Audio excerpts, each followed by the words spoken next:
Hey students and parents, this week for ELA, we're going to talk about informational text. So an informational text is nonfiction. That means it's not a made-up story, it's based on facts.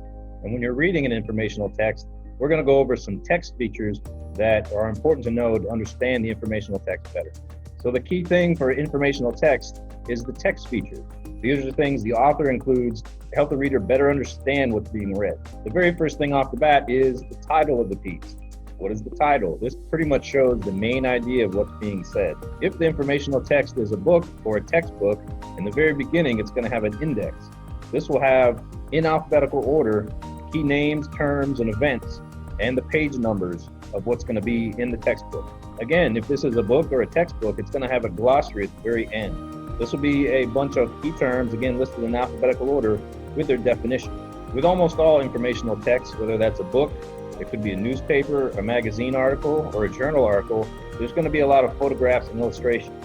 This is just a visual way to convey information to the reader. Underneath many of these pictures and photographs, there'll be a caption, and this gives you just a brief description of what's going on in the picture. Another visual representation that you'll find in informational text are maps.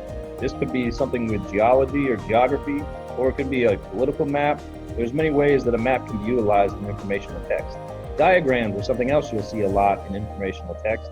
In this example, the volcano, it's a drawing with the different parts of what's going on with this volcano.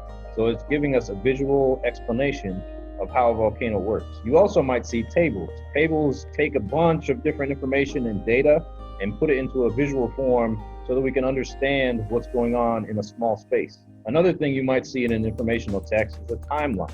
This shows important events in chronological order of what happened, and this could be from history or a scientific process or many other things, but it gives us a visual representation of the order of events that things happen. So what we briefly covered was some text features that are in informational text.